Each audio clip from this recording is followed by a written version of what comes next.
Well, what about the underbelly of the business? You said that there's the dark side. How come people don't want to talk about that side of the business? How That's come they what don't I want to get want to. real? That's what I want to know. Because people are afraid of things that they are not educated on to talk about. To talk about anything, you have to be educated on it to elocute it. Okay? And then those are the things people don't want to talk about. But if you're going to talk about the good, you got to talk about the bad also, in my opinion. Why not? I don't know. I don't know.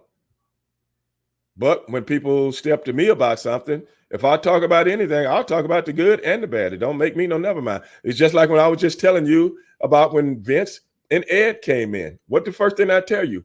I knew what they was going up against, right? Yep. Or did you understand that? Yeah. When I said I knew what they was going up against, did you understand what I was talking about? Because I didn't want to have to put it out there, live and in living color. I'm trying to give you little tidbits so you can understand. Yes. Okay, then. The politics and everything else going on behind the Yes, scenes that they have to deal with. because they never had to deal with this where they came from. Totally different animal. It was a totally different animal. And like I said, I want to see how they were going to deal with it. And that's wrestling. But you never hear people talk about, you were just saying Vince can be polarizing. This is your words. And I'm paraphrasing. You said that Vince was very polarizing. People didn't understand him, right? Sometimes, right? Mm-hmm. Yep. And the reason that is because the guys he's writing for see things totally different from them because they've never had this. They've never had to be put in position to have this kind of discipline before. If you understand what I'm saying, it's just like in daycare. If the kids are used to just tearing up everything, throwing spitballs, throwing airplane and stuff, when the teacher goes out the room, then that's what they're used to. But when somebody comes in, you ever seen the movie Kindergarten Cop? Oh yeah. Okay. You see how the kids were before Arnold got in there? And see what it took for them to learn discipline? Yep. That's a life lesson. So once you get used to something, you don't want to go away from it. If that makes sense. Yeah. Okay. Absolutely. Okay. Yeah. When the he comes in as the substitute, it did great movie. And then obviously by the end he teaches them discipline because they were used to being nuts before that. Exactly. Yeah. Not exactly. So take that same theory and put it toward what Vince and Ed was coming into when they came in WCW. Yeah. Plus. But these ain't kids. These are not kids. They might have a kid adolescence mindset, but they're not kids. That's the real hardcore side of professional wrestling that people don't know anything about. Yeah. Yeah. And I have a friend of mine who I won't get into his name and stuff like that, but very famous wrestler, having all sorts of problems. He's got back issues. He can't walk. He's got the gout. I mean, he's got all these issues, but all stemming from his career. He had a little Mm-hmm. bit of an substance and alcohol abuse problem, but obviously, that's what people don't talk about. He just, they'll get him to do signings and stuff, but him to get out of the house and be able to go do those signings is a whole Mm-hmm. different story. Right. I mean, it's tough. It's tough. And when you see, like the TV show, Dark Side of the Ring, that's only touching a very small percentage. Very small percentage. And a lot of that's kind of Hollywooded up too, this, that, and the other. But that's still a point that they're trying to get to. And they're profiting off it. Big time. They're profiting off it though. But, if they're going to profit off it, then they should share the wealth with whoever they're doing these exposés about in some way, shape or form. So, in my opinion, yeah. Yeah, I agree. If they're doing it about Brian Pillman should be something. His family should get something, or Yeah, Bam exactly. Bam, his family should get something. Canyon, etc. In my opinion, because that's another way of raping the business. You see what I'm saying? You offer a guy a couple of bucks, and they'll sing like a bird. But who really gets paid in the end? Right, the show. Yeah. Like I said, most people don't think about things like this, but I do. Sorry, I'm a critical thinker. I can't help myself. You know. But and how and how are you physically? Like, how have you? Oh, I'm great. I'm great. But I've always taken care of myself, though. I always taken care of myself. I never lived a professional wrestler's lifestyle. Like I said, I didn't get into the wrestling business to be like other wrestlers because I could care less about that. You know, I had my own company. I was doing good before I ever got in the wrestling business. So it wasn't my first rodeo of doing something and, you know, being progressive at it. So I keep that same mindset of, you know, that I had before I ever got in the wrestling business. I don't need your drugs. I don't need your, you know, rats.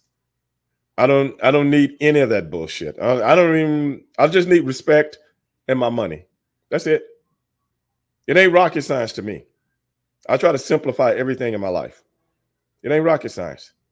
Do what you do. Do what you're told. Keep your nose clean. And I'm going home. I'm going home to my family and my friends and live my life. When it was time to turn that on, I turned it on. When I turned wrestling off, I turned it off. You know, I wasn't having 10,000 conversations with all my contemporaries and things of that nature. We ain't got shit to talk about other than wrestling. That's the only thing we got in common. So what the hell am I going to talk to you for? Other than when I see you or when I'm in the ring with you. That's no disrespect to anybody. It's just the fact that I'm cut from a whole different cloth. And I still live that same lifestyle to this day. And was it hard for the guys though, like to not have those vices on the road? I have no idea, bro. Like I said, I didn't get into this business to try to oversee what everybody else do, brother. I'm a live and let live kind of person. First of all, I'm a minority, okay? I'm a minority in a white man's world, okay? So whatever the fuck y'all want to do, go do it. If they want to fucking take all the drugs in the world, go take them. If they want to go sleep with all the rats in the world, go take them. If you want to go jump off a bridge, go do it. Just don't ask me to do it with you. See what I'm saying? Because for the minority, things are not going to be the same. And I know this. Like I said, I had my own business before I got in this business. Things don't change. It's just a different game. And that ain't no disrespect to nobody. That's the way I was raised. When you come from my culture, you're raised differently. It ain't monkey see, monkey do. It's do you. That is what your parents teach you as kids. Do you. And if something is a detriment to you, you got to be smart enough to know what it can do for you. See, from my culture, that's what they teach you. But from other cultures, I don't know what they teach them. I'm not from that culture. So when you ask me questions about the boys, I don't care. I don't know them. Not like that. I don't know them. And people know how straight-laced I am, so it's like, that ain't the guy that want to be around. Because no, hey, Stevie, can I smoke in your car? No, you can't smoke in my fucking car. If somebody ride with me, no, can't smoke in my car. You can't drink in my car. You can't do shit in my car. And after what you need to do, get the fuck out of my car. That's just me, bro. All business. That's my life. Yep. That's how I grew up. You got choices in this life. You know, and I ain't trying to be a mean ass or something like that. But different guys have, you know, rode on when I wasn't riding with my brother. Different guys want to ride with me, stuff like that. And it's like, hey, man, no, dog, can't do it. I'm not finna get pulled over like the fucking Iron Sheik and them did. You see what I'm saying? No, yeah. I ain't finna do that, bro. You got me fucked up. No. You know, so guys knew That's just how it was, man. That's just me to this day. I'm the same way. You know what I'm saying? No, it don't come in my house. Nothing comes in here unless I want it in here. Just how it is, bro. So I take that same mentality into the business. I ain't got nothing to do with nobody else do you? But I ain't gonna be a part of it. You know, I'm you know, that's just the real world, brother. What is going on next for you? Like what's coming down the pike? Well, actually, I'm in the midst of writing a book right now. But a lot of people think the book is like a memoir. It's about wrestling. No, it's not. You know what I'm saying? Those books, 50,000 people wrote books about themselves. I don't want to write a book. That's not intriguing to me. But it is based on wrestling. It's based on wrestling, but it's not a wrestling book. So that's what I've been working on lately that I'm trying to finish up. So it's been taking up a lot of my time. Is it about your life though? It's going No. through. Oh, it's not. No, it ain't about Stevie Ray at all. Oh, okay. No, I mean, it's a few things I put in there about myself, a few things, but no, it's not about me at all. That's the thing. Like I said, those books have been. How many times you have seen a book about somebody writing about themselves in their career? How many times? A lot, yeah. So you think I want to do the same old fucking bullshit? No, I don't want to do that. That story been told 50,000 times. Who the hell want to read a story that they already know? So I want to do something big. I want to do something boastful. I want to do something where I bring out the truth about things that people don't look at. That they don't look at and they don't even realize. So that's what the book is about. So I'm very excited about that. Coming soon? Oh man, I'm not even finished. Oh, okay. Yeah, Yeah. book can be quite a process. Yeah. Yeah, it is. But you know, I got nothing but time. I got nothing but time. I already got a publishing company, and even the publishing company was like, "Hey, brother," and I think they've produced a few books with. Matter of fact, they did a couple with Russo and a few other guys, and but it's not nothing like those books. You know, a tell-all behind the scenes. Man, come on, brother. To me, that's clickbait. I don't want to do no clickbait, man. I talk about real shit. I talk about real stuff. Real stuff nobody's brave enough to talk about. You know, I want to push buttons. I want to see people to see things and think about things in a different kind of way.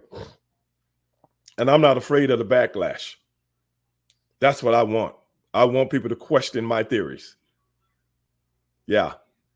So we can really open people's minds about this, that, and the other. So yeah, that's what the book is about. Anything specific that you could mention without, giving away too much out of the book that you're going to touch on? Brother, look around you. Look around this whole world. Look around everything that you see. And the book is touching on all of it. If that makes sense. Everything in your world that you don't even realize is going to be talked about in that book in one way, shape, or another. Yeah, going to be very interesting. Very interesting. I'm intrigued. I got to kind of wait for this to come out, but I'm intrigued to see. I think Vince is the only person that knows what the book is about. Have you went to him for advice? Oh, fuck. What could Vince advise me on? Well, didn't he write a few books? Not to tell us. Didn't he write other books and other screenplays? Yeah, he did. He did. And that's why I said the only reason he knows because we do a podcast together. That he knows what the subject of the book is because we've talked about it before I decided to write a book. We talked about a lot of my theories. Yeah. And he's always big on like how to format. No, he hadn't actually he introduced me to the publishing company. Oh, good. And I pitched it to them. Oh, but like I said earlier, Vince has also written a couple of books. That's what I was referring to. Yeah. Yep. Yeah. So where can everybody find the podcasts for you? Oh man, podcast is pretty much out there on anywhere you can find podcasts. Straight Shooting with Stevie Ray, the world's most dangerous podcast. Matter of fact, I'm in the studio right now, and we go live every Monday and Tuesday, and then we let it play on YouTube for a minute, and then you got the guys can go pull up the replays and stuff like that on Twitch, Patreon, and YouTube and stuff like that. So, but that's it's out there on all the podcasts. Yeah, so many of them now. So I can't even remember. But just look it up. You can find it. Straight Shooting with Stevie Ray, the world's most dangerous podcast. Yeah. And how about Russo? And I don't sugarcoat nothing. It is what it is. But like people think, it's not a wrestling podcast. Like I said, people call in or send me when we're doing the show live. And people, hey Stevie, you got any old wrestling stories? No. I'm quite sure it's enough of those podcasts out there that I don't want to be. I don't want to be a part of nothing that's generic. How many wrestlers can talk about wrestling all day? I don't know, and I don't really care, but I'm not one of them. Now, I just had not D'Lo Brown, but Devon Dudley. We just had him on live, what was that, a week or two ago? A couple of weeks ago. And that was a great show. And I think who we had on before that, we had Ryback on, I don't know, a month or two before that. So I still interview a lot of wrestlers. I just don't talk about a lot of wrestling. We'll talk about a little when something is going down, some news is going down, like CM Punk going back to WWE or Jade Cargill going to WWE and different things like that that's going on in AEW, something the fans want to talk about and ask me questions about. And I go through that. I like talking about stuff that's going on and giving an opinion about things that's going on today, what people are looking at. But but getting into what happened yesterday, I'm not going to even stress my mind. It's not even relevant to me anymore. Unless it's something funny and I think about it out of the blue because somebody triggered something in my mind, and then I give the fans that. But that's on my time and my terms. And the Russo podcast, what about that one? Oh, Black and White? Well, it's all over the Realm Network and on all the podcast outlets out there also. So we get a lot of good feedback on. We get a lot of good feedback on that show. We get a lot of good feedback. Because like I said, it's not a wrestling It's not a wrestling podcast. It's just a couple of wrestling guys talking about everything. I mean, we talk about movies. We talk about TV shows. We talk about actors. We talk about baseball, basketball, football. I mean, politics. That's why we call it Black and White, because we're giving opinions from a black and white perspective. Good show, of course, on Vince Russo's brand. With Punk, though, just to bring that up for a second, were you surprised that Punk came back, or you're not surprised? No, not at all. No, nothing surprises me in professional wrestling. Nothing. Because nowadays, WWE has to do things, uncharacteristic of what they used to do. I mean, CM Punk coming over and getting a big, getting a big pop from the crowd, or semi-big or whatever, you know what I'm saying? But he's been gone for 10 years. But by the fact that he's reinvented himself from AEW, WWF looks at that and go, hey, let us capitalize off of this a little bit, especially because he's been polarizing over there, so let us capitalize off. And they'll do him just like they do everybody else. I mean, I like CM Punk. I like his work. I like his attitude. I've met him a few times. Cool kid. You know what I'm saying? They'll let somebody shine for a while, and then you'll be back in Palookaville, after a year. But that's pro wrestling of today. So what could be so surprising about that? Right now, things are just that's just the way things are going. And then, you know, it's like people had opinions on Jade Cargill. You know, fans do, because fans don't know this business. WWE doesn't have, I mean, you know, they're working, WWE is a television show now. It's not a wrestling show. It's a television show about wrestling. It's not a wrestling show that's on television anymore. A lot of people don't understand that. When I say that, they don't understand what I'm talking about. Television is about ratings. They're on, you know, not just cable television, they're on regular television too. So WWE, you know, wrestling shows used to compete with other wrestling shows. WWE is not competing against wrestling shows.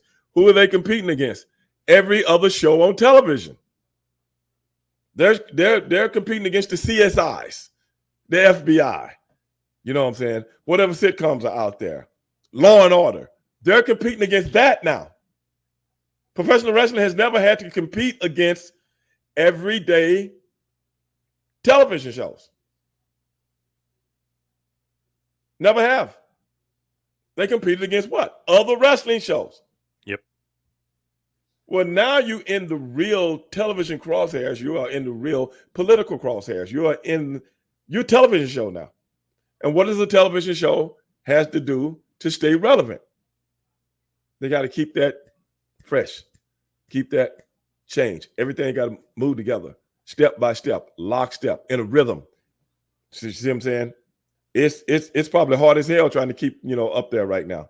I bet you everybody's on pins and needles because, brother, you ain't just trying to appease the professional wrestling fan anymore. You got to appease people that just watch television.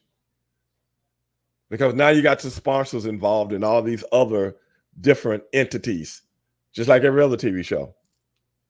Hey, baby, when them guys sit back, they want to see numbers because it's about paper, not just your paper, my paper too. When things was just an independent thing and all about you, who cared about that? Totally different now. I got to keep these sponsors saying when they go to a commercial, ladies and gentlemen, this commercial is brought to you by Snickers, you know, or Gatorade, quench your thirst. You ain't never heard that on pro wrestling shows before, man. I mean, really? Well, we doing commercials? The wrestlers are doing commercials with this stuff? Hey, brother, this is different now. So when something like the thing with CM Punk comes up, I can see it. I can see it because that gives a few more eyes on the product. It is what it is. Now, from a business perspective, a wrestling business perspective, I mean, the way they did CM Punk back in the day, and he comes back from that. I mean, that's the part I'm interested in. If that makes sense. I would love to see what they told him or know what they told him to get him back over there. I would love to see that. Yeah, true. With the way he was fired, yeah. It was on his wedding day, I believe, which is crazy.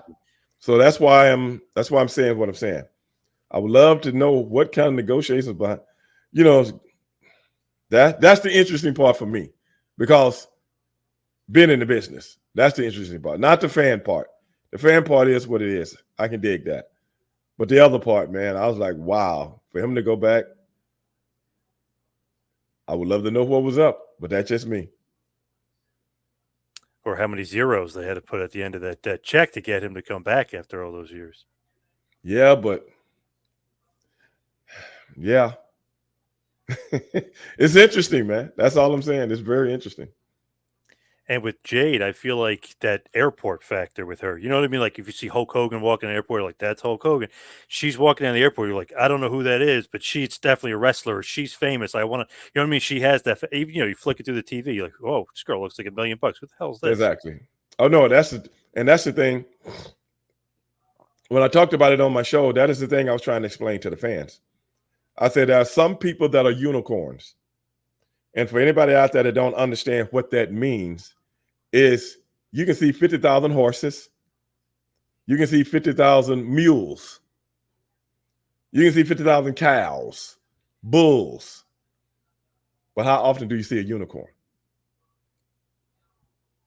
People will pay money just to see the unicorn. Yeah. It doesn't have to do anything. It just has to exist. Because it's a myth. How often do you get to see a unicorn? Only in your dreams. And that goes back to what you're saying. The wow factor. The wow factor, I mean, we got a lot of women on this show. We got a lot of beautiful women on the show also. But in the wrestling business or on television, period, these kind of people don't exist. They don't exist. So I understood that whole thing, because how often do you see WWE going to AEW and wanting anybody under their umbrella? How often do you see that? Very rare. That's the only one. That's the only one. You can't put Cody in that. You can't put CM Punk in there, because who made them? WWE years ago, yeah. Okay, now they might have reinvented themselves somewhere else, but who made them? WWE. Okay, so that ain't the same. Yep. It's not the same. So when I saw that, I was like, okay, you know, they probably put her down there at the school, the training facility, and train her the way they want her to work, not that AEW. You know what I'm saying? Mm-hmm. And we're gonna make some money off of this. We're gonna make, and that's more interesting to me than anything going on with Cody or CM. That's more interesting to me as a fan. I'm more interested in the women's division than I am in the men's, because they've always done the women thing right. They've always done it right. And they always keep you off balance. Who would ever predict? If I told you to go put $1,000 on Io Sky becoming the women's champion and then holding the belt and beating the top girls, would you make that bet? No way. No way.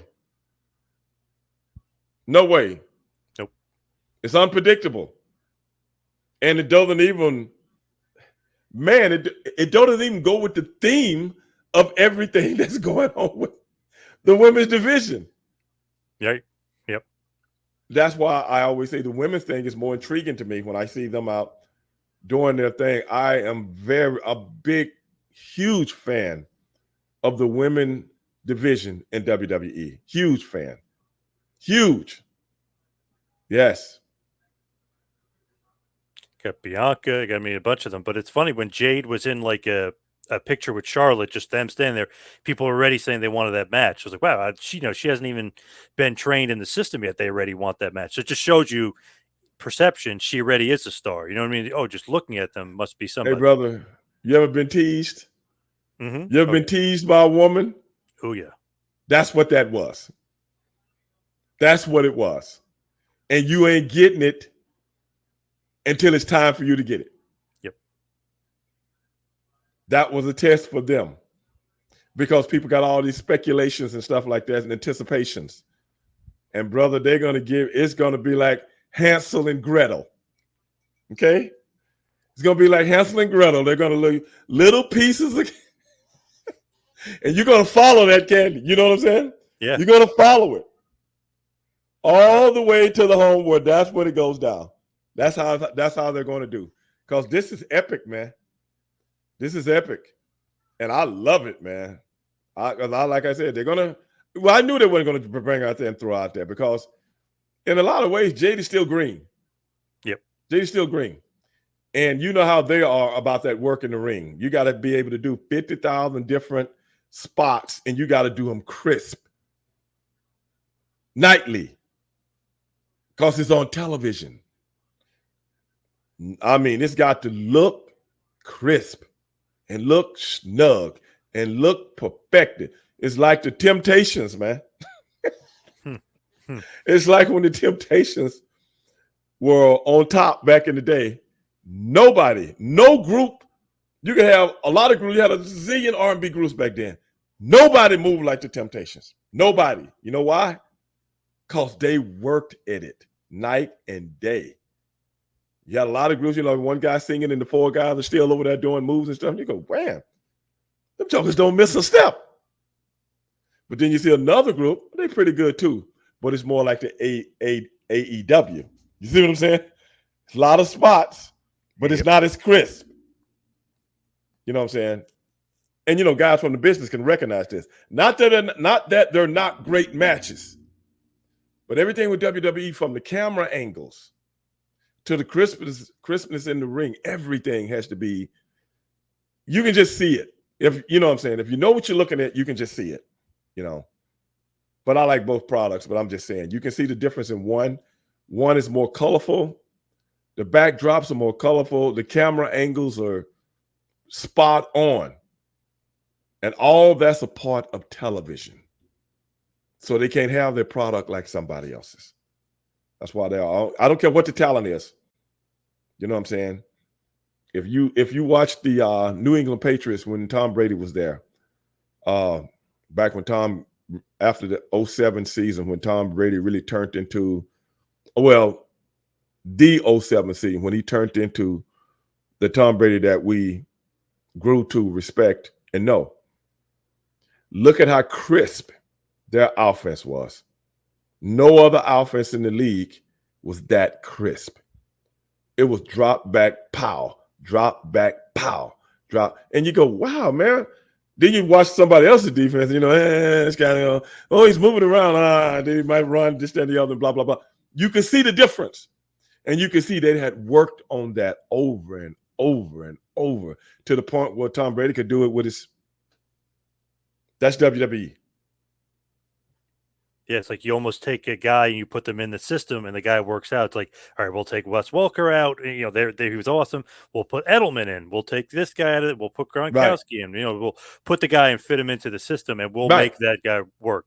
And that's what WWE does with their guys. They all work the WWE system. Now I love the Young Bucks, but let's say if the Young Bucks was working over there, they wouldn't look the same. They look good, but they wouldn't look the same. Not saying that's good or bad, because I love the Young Bucks, but you could tell a WWE system versus anybody else. It's just different. Yeah, but I agree. You spot on with that Patriots system. And if you couldn't play in that system, you didn't play. You ever notice that? The guys that couldn't get it, you have to have a very high IQ. And you can't wait to be loved. You cannot wait to be loved. It's about the system and the team. You like it, you do it. It ain't about a coach loving you or somebody patting you on the, you know what I'm saying? You want to play here? This is the way it is. And WWE is the same way. Yep. And if you don't get it, you won't be around. I was watching a documentary a while ago. It was on WWE. It was just with like Triple H explaining the camera angles, and it was guys from other companies that you would think of this huge star. The guy didn't know where the camera was, and he stopped it. He's like, "You have to look this way. You have." I was like, "Wow, that's like mind blowing," because it's like, "Wow, this guy was a huge star somewhere else, but they didn't know where the cameras were." They like in Triple H, like you have to look this direction. Like, I mean, they got it down to even the production team. Bro, that's what I'm trying to explain to you. It's tough, but that's what they need to sell their product. This is not a big show on television with a house show look to it. Look at how everybody's dressed. Oh, yeah. Look at, they take pride into, you're just not going to walk in this ring with anything on going against that guy. Like I said, they're never going to have that house, not house show, but indie show look. You ain't going to never have a guy that look like an indie guy come out on that television show, or a girl. This is theatric. This is entertainment. Now, there are bands, like back in the Hair Day bands, people expected big pyro, big this, glitz, glamour, this, that, and the other. Okay. You ain't going to come out here in this era looking like a band playing the local bar. The music is good, but everything else don't add up. You know what I'm saying? You can't do it. You got to look like big. You got to look bigger than big, and that's what they specialize in, man. Looking bigger than big, and they don't spare any expense. And that is why I'm so eager to see what Jade Cargill is going. And this is another thing that they never do. They didn't mess with the name. True. Yeah. When the last time you seen that? It's been a while because Brian Pillman Jr. is Lexus King or something like that. Like, so they changed his name. See what I'm saying? Yeah. You know something is up when they don't change the name. You know it. And like I said, when the last time you seen that? Yeah, it's been a while. Yep. I can't even remember. I'm talking in the modern era. Somebody coming from somewhere else, you know what I'm saying? And it's been a couple. Maybe AJ Styles is kind of the only guy. But I mean, he was kind of well known, but yeah. Yeah, AJ was kind of well known. And Samoa Joe was too. Yeah. Yep. Nakamura, but he was really well known in Japan. And stuff, right, in Japan. Yeah. But she's a relative rookie. They would never do that for a relative rookie and not give him a new name. Because they want you to start all over again like you was never, ever seen anywhere on earth except for right here. That's just how the company is. You know what I'm saying? They want it to look, they want to strip all of that other stuff off you and give you a whole nother look. Whole nother demeanor also. You're not going to even walk out like you used to. You're not, your moves are going to be different. And by the fact that they didn't change that, that's when I knew, okay, we see what's up here. I just want to see how far they go with it. Yeah. Hopefully pretty far. I mean, she's a huge star just already, just has star power. So as long as she gets, their training or whatever and gets that greenness wiped away, I think she'll be huge for them. Oh, brother. And when they give you the push, it's the real deal. It's the real deal. Because right now you can see the Cody thing starting to subside. Can you see it? Mm-hmm. It's starting to subside now. You know what I'm saying? Yep. Back when when you compare it to back when he first came in and some of those pay-per-views and especially the ones with Roman Reigns and all that stuff. You see what I'm saying? It's like, let's get this out of it, then slowly but surely bring you back to what we think you should be. But that's how they do business, man. And when you go there, you just gotta. This is not going to be like AEW, where you can go in and talk to Tony Khan. You know what I'm saying? About, what's going on, right? I don't like the writing for me, blah blah blah. Can't do that in WWE, bro. You're just another guy on the roster.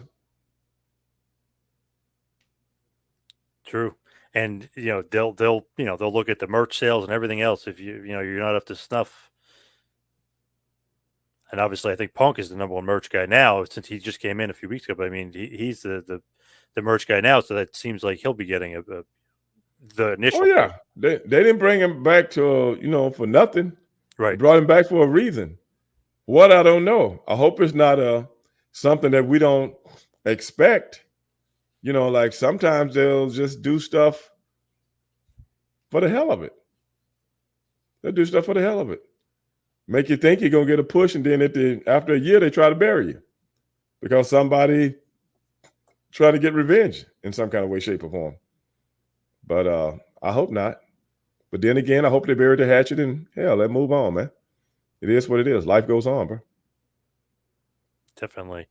As far as your career, I just wanted to mention this before we wrap it up because I loved you on commentary. For some reason, always just like your one-liners and your stuff on commentary, just something that always brought like in my mind, like, man, I wish Stevie Ray was a commentator for longer. Just because like the fruit booty was funny because it's like nobody says that. Yaks about woman, you know what I mean? Um Suckers got to know. I was gonna Yeah. say suckers got to know. Like for whatever reason, the commentary stuff always got to. I always thought that was the best. Like, man, I wish he did more commentary. Right. Well, what did you want? What were you asking exactly? Why did they make you the commentator, and then why did you stop? Was it just that WWE ended and that was the Oh, end of I the tell you, commentary? no. I'm trying to think of what happened. I I can't even remember now. I think it had something to do with the company cross. I remember Bischoff had left, and then he came back, if I remember correctly. Am I right about that? Yeah, towards the And end. I Yeah, think it had something to do with that. And he was like, "We want to put you back in the ring and not do commentary anymore." I can't even remember now. I can't even remember now. But the fans loved it. The fans, I still got people to this day hitting me with the catchphrases and stuff. You know, still hitting me on social media with the catchphrases. And I'm like, bro, I ain't even said those catchphrases in a zillion years. You know what I'm saying? So I was surprised that people still remember them like that. You know, I was really surprised. You know, after the company shut down and everything, and I think that's what happened. Another dumb decision from people in WCW that didn't know what the fuck they were doing. That's it. That's it. You know, you're asking the same question other people was asking, like, hey man, you're the best, you're the best person out here doing this stuff, man. You know, this is what people, even the boys were like, bro, you're the best person out here doing this stuff, man. And I'm like, wow, you know, so I'm like, hey man, I'm just doing what I'm told. Just doing what I'm told. So I don't know. I think I don't really remember, bro. I'm speculating. I'm not 100%, but I think it has something to do with that. But don't quote me. But I think it has something to do with that. yeah. I think a lot of people, myself included, loved you on commentary. Just funny with all the catchphrases and stuff. It just you were great. And your chemistry with Tony Schiavone was Oh awesome. yeah. And just Me and Tony you were worked. Me and Tony would always go over stuff before we went out, and I would always go, "Hey Tony, can I ask you something?" And people would have those signs. People would have those signs in the audience, in the yeah crowd. yeah. Tony, can I ask you something? And that's something that kind of came out of nowhere because me and Tony, I did it a couple of times, and Tony thought it was funny.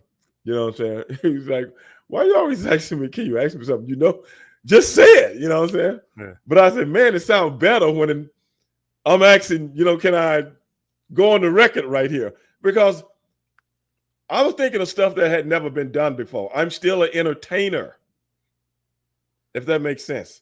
Yep. I'm still an entertainer. So I have to entertain and commentate all at the same time in a wrestler's mentality. That's how I looked at it. So the stuff was just coming off the top of my head from an entertainment point of view, because as a professional wrestler, you're always trying to think of entertaining things to get you over. So as a commentator, the wrestling mentality never stopped. So, and the guys, Ed was always on the one of the producers. So I could hear him laughing in my ear when I said things, which meant that was good because I could hear him laughing, stuff like that.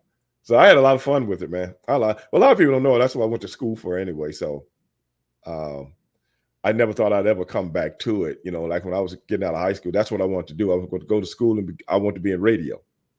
Wow. So that's where a lot of that came from, you know, because I used to DJ in clubs and stuff like that. You know, this was many moons ago. So that's where a lot of it came from, you know.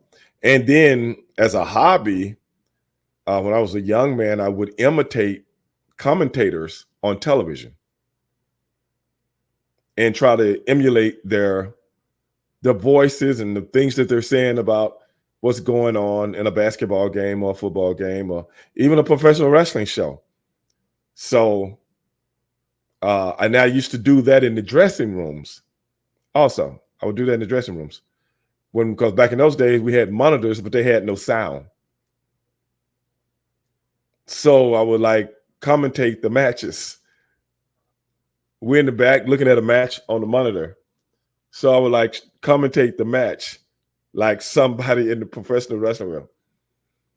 I don't know if you've seen that. That was a heavy kick. You know what I'm saying? I wouldn't talk with my voice. I talk with a wrestling commentator's voice. Oh, that was a heavy slam. You know what I'm saying? Stuff like that. Oh, yeah. He's really making a comeback now. You know, and the guys just thought it was so funny. So it was just something to entertain ourselves. And I found out a couple of years ago that Disco Inferno, they wanted to get somebody out there from a wrestler on commentator. And I found out that Disco Inferno told Vince Russo he needed to get me. I never applied for this job, if you see what I'm saying. So they came to me. They sent me a fax. I would never forget it. I was in Utah, Salt Lake City, Utah, finishing up a loop. And I got a fax at my hotel saying I have to be at TV on Monday. And I'm like, what do I got to be on TV on Monday for? And then they told me I was getting an audition to be a commentator.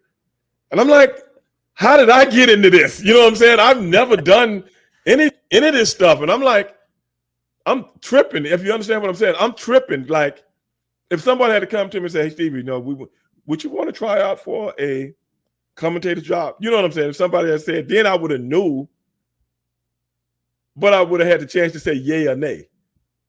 And probably would have said, no, I want to have, you know, I'm a wrestler, bro, you know. So I went down because they were doing the show in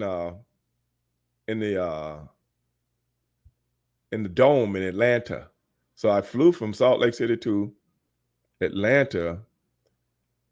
And that's what we were performing at that night. But I went to the studios where we used to do the me and Scott, what was his name? Scott Dixon. No, what's his name? The ball guy, Scott. He's one of the commentators too. Scott Hudson. Scott Hudson. Me and Scott used to do the Saturday night shows together in the studio. So I went to the studio and nobody was there. And I'm like, I was told to come, you know, I'm dressed nice. I was told to come do a try out for the commentator's job. Because I was gonna mess it up on purpose. Because I didn't want to do that. Right. You know what I'm saying? I didn't want to do that. Because I'm like, shoot, man, they're going to cut my paycheck and stuff, you know, because I don't know what these guys make up. I don't want to do this. And one of the people that said, oh, no, they got everything set up at the Georgia Dome. So they're doing it over there. And I'm like, what? So now I got to drive all the way over to the Georgia Dome and park in that big giant parking lot and come through the back. And, you know, and I finally get to the building. And like I said, I'm sweating now because, you know, I got a necktie on and nice clothes. I don't know if I had a necktie on, but I know I was dressed nice. So I'm looking around I was like, hey, where they're doing the tryouts? And didn't nobody know what I was talking about. I was like, hey, man, you know, some of the people in the back, where they're doing the tryouts? And I was like, tryouts? We don't know anything about that. And then I go to this person. No, we don't know. I don't know. I'm like, damn, man. How they having tryouts and don't nobody know about the tryouts? Because I'm thinking there's going to be several people there, you know what I'm saying, trying out for this. So finally I see Vince walking. And you got to realize how big the Georgia Dome is. It's not like a regular building, 20,000 seater or 15,000 seater that we go in. The Georgia Dome, I don't know, maybe 60, 70,000 people. So the back area is huge. And I seen Vince walking with a bunch of people around him. And, you know, he's running around like a chicken with his head cut off with different people, you know, quarterbacking like he usually does. And I said, Vince. And he stopped and go, hey, Stevie. I was like, hey, man, where are we doing the tryouts at? He said, tryouts. I said, yeah, man, you sent me the fax saying it was a tryout. He go, oh, that. Well, I scrapped it. You're starting tonight. Whoa. I'm starting tonight, man. I'm trying to catch a late flight home. I ain't trying to work tonight. I'm trying to go home, man, because I was going to be off for a few days after the last loop. And now I'm like, I don't even know what's going on. So I went to the meeting, the pre-show meeting. I'm sitting in there. I don't even know what the hell's going on. Everybody's got pen and paper and writing and stuff like that. I don't even know what's going on. I've never been to a production meeting before. Wow. And yeah, and then Tony, Mike Tenay, and we have a meeting. They kind of give me a crash course in what's about to happen. With no timing, no nothing. So that's how the whole thing started. So they just threw me out to the wolves, man. Wow. And they just threw me into the wolves. I'm stepping over people. Then I got Ed Ferrara in my ear telling me things to say. And I'm like, as Tony and Mike are talking. So I'm like, well, when do I supposed to get my 2 cents in? I remember he told me one time, tell him it looked like he got that from eBay. Do you know back then, I didn't even know what the hell eBay was. I didn't even know I had never heard the word before. And I'm like, eBay, what the hell is he talking about, man? So little by little, I got a little better at it the next week. Then after that, I went to Ed and I said, Ed, I can't do it this way. I say, you're going to have to let me talk. I said, you're going to have to get out of my ear and let me bring a character to the forefront that I know I can bring. And I told Mike and Tony the same thing. So let me do me. I can't be the Stevie Ray that everybody knows. I have to be more of me, the person that had a little training in this, you know what I'm saying? And I can bring the character at the same time. And we tried that, and the rest is history. And it's great that you had kind of prior experience, or you were ready for that spot, because it seemed like if anybody else was thrust in there, I don't know if they would have been successful right off the bat, but you were almost like ready for it. But like I said, I had been imitating this kind of stuff for a long time. Yep. So now I'm out here actually doing it for real, and not on a monitor, but watching them in the ring. My biggest problem was me trying to watch a monitor. You're supposed to watch the monitor. You don't supposed to watch the match. Even though you're sitting right there, you don't watch the match. That was my biggest thing trying to get used to, is watching the monitor right in front of me, because I was doing this. But see, I don't supposed to be doing this because I'm supposed to be commentating what the camera is looking at, not what I'm looking at. So that was kind of hard. But once I got that down, it was pretty cool. And once we got the timing down, it was pretty cool. And then I started coming up with the catchphrases and stuff like that. So that started to get over with people. And then, like I said, a thing with me and Tony, where I started asking him, hey, Tony, can I ask you something? Yeah, Stevie. Blah, blah, blah. And people really loved that. So it was a good experience, man. I still, that was one of my best times that I can remember in professional wrestling, because me, Tony, and Mike had so much fun, man, especially going overseas together. We had so much fun, And you could tell you were having fun, just with the catchphrases and stuff, and like you could tell you were into it. You were, you had like good energy, like for a commentator. Yeah, I think so, man. But like I said, those 2 guys helped me so much, and I would come up with different spots, like wrestling spots in commentary. So I would tell Mike, I'm going to say this, and I want you to say this. Then I come back with this, and that's like, oh yeah, I said, so be ready for that. And I would just choose a good part of the show to do that. You know what I'm saying? And he'd write it down, so when I would come, I'll say something that day. Tony, do you know what happened in 1536? No, Stevie, I don't know what happened in 1536. And then I would give him whatever I'm talking about as it pertains to this, as it reminds me of this match. So that's when Tony started calling me straight shooting Stevie Ray. Because I would come up with historical, history is my thing. I would come up with historic things and apply it to professional wrestling. And that's what it reminded me of. And Tony was like, God damn, man, you know a lot about a lot of stuff. And I said, I didn't know I knew this stuff until I started watching wrestling. And the stuff is in my head somewhere. You know what I'm saying? I'm not going out read. This is something that's been in my head probably since high school. You know what I'm saying? And now something in that match reminded me of this, and now I can apply it. Different little things like that. But yeah, man, we had fun doing it, man. Those two guys. Tony and them was here. I still stay in contact with Tony. Mike, I don't. But I know Mike was doing Impact, wasn't he? He was inducted into their Hall of Fame. He was doing the commentary years ago, but just recently he was inducted into their Hall of Fame. Which Hall of Fame? I guess it's Impact Wrestling Hall of Fame. Oh, okay. I didn't know that, bro. Because I used to watch Impact. I don't anymore because it's just so much wrestling on television, man. I don't really watch a lot of television. Not content from different shows. I catch them when I can catch them, you know. But I haven't seen Impact in a while because they changed station a few times on me. Yep. Yeah, they changed station a few times on me. But I'm gonna have to look. I'm gonna have to look up Mike Tenay, man, and I want to try to get him on the show, man, and Tony on the show, and just talk about old times, man, and Scott Hudson, because like I said, me and Scott used to do the Saturday night stuff together for a while, and that was cool too, because we talking about matches that we can't see. You know, when it goes off, and then me and Scott come on. Stevie, what do you think about blah, blah, blah? And I go, well, that's typical. I didn't even see the match, so I can't. I just say some generic stuff. Right. You know what I'm saying? And me and Scott had so much fun with that because we're like, okay, we're coming in 5, 4, 3, 2. Now, when you guys see the match, you know, fans see the match, this happened, blah, blah, blah. And we just have on paper 2 guys that just wrestled. You know what I'm saying? Yep. But we're not there. But it looked like we watching the matches in the studio. We ain't watching nothing, man. It would take us about 30 minutes to an hour to do that whole thing. And I would fly in, do that for about an hour, and get on another plane and fly all the way back to Houston. Wow. One day.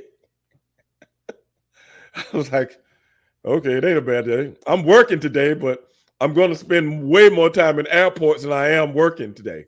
Right, yeah. Yeah, we do that stuff about 10 o'clock, 11 in the morning. Then we're through. I flew in that morning, like a 6 o'clock flight. That morning, we go down studio, do the stuff. I get back in my rental car, drive all the way back to the airport, and get on a flight coming back. I would do that once a week. Wow, crazy. Was that crazy? Yeah, and then not really even know the matches. Yeah, and I didn't even know. Yeah, I don't even know what I'm talking about. Well, it goes to show you, Scott, when you do this is what happened. You know, oh yeah, Stevie Ray. Now we're gonna go. But you know what I'm saying? It was like, oh my God, I was so lost. But I got paid. I got paid for that day. So what the hell, bro?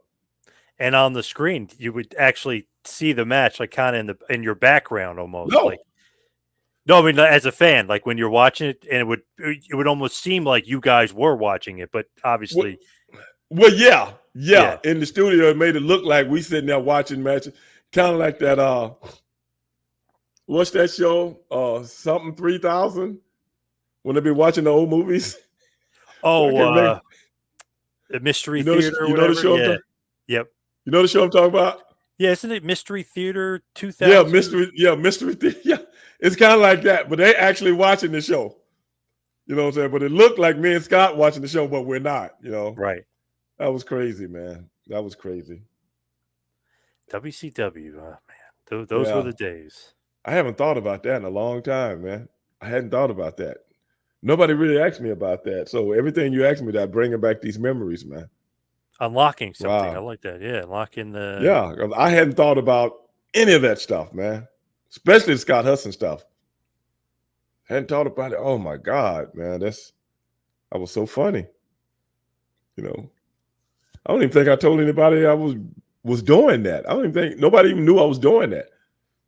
Because I remember the first time. No, it wasn't nothing to talk about. It was just work to me. I'm like, Oh man, I got to get up and fly because the same clothes I would fly in is the same clothes I went to the studio in.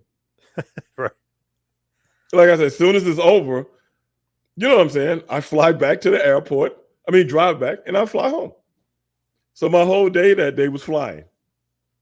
Yeah, that's not terrible, I guess, but as far Two as, and a you're half, getting paid, yeah, you're getting paid two and for, a half hours that way. Two and a half hours from Houston to Atlanta is like 2.5 hour flight, and it's 2.5 hours back. And then all the time you spend in the airport. And like I said, I spent maybe an hour at the studio because we could do that stuff so fast. It was just one after another, one after another. And then it's like, okay, man, that's a wrap. All right, man. Hey, Scott, I'll see you when I see you. Okay, Stevie. And I think Scott lived in Atlanta. And I'm like, but like one thing I'm saying, he could have did that by himself. right, right. He didn't really need me. But anyway, brother, great times.